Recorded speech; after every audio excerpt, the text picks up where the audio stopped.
Cantik sangat weh dia punya design P9 headphone. Design dia yang slim ni rasa macam nak buat pergi outdoor je. Jom koyak kotak. So korang tengoklah ni guys, P9 headphone ni menarik kan color dia. Dia sebenarnya ada banyak color. Wireless stereo headset, enjoy music. Itu dia guys. Ada satu headset menarik Uish, dekat atas ni dia basically plastik. Oh, tapi dia nipis guys. Senang gila kalau nak bawa ni kat luar. Best Satu USB cable, satu user manual. Okay, so inilah dia punya controller guys. On off ada dekat sini. Angkat cord, play, naikkan volume, next, turunkan volume, previous. Ada memory card slot babe. So korang boleh play lagu daripada memory card. Type C untuk charging dan audio jack untuk kita nak cucuk direct ke PC. Seriously korang boleh bawa pakai jogging sebab dia ringan dan dia melekat elok. Memang takkan jatuh punya guys. Okay, so kita akan try play lagu. Bab noise cancellation korang tak perlu risau. Pakai je ni, oi memang dah hilang bunyi persekitaran. Okay, kita test play lagu. Full volume dia, oi memang kuat. Dan quality bass dia, memang berdentum-dentum. Memang nice gila. So bukan je design dia yang simple, quality bunyi dia pun memang bagus. Dan aku rasa kalau nak pergi jogging pun memang sesuai pakai benda ni. Dia ada banyak colour guys. Korang boleh tengok ni.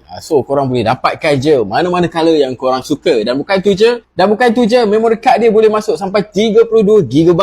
Support dual codec, boleh pakai dekat iPhone, boleh Android pun boleh, tak ada masalah. Dan yang paling best, korang boleh play sampai 10 jam tanpa henti. So guys, apa lagi? Check out dekat beg kuning di bawah.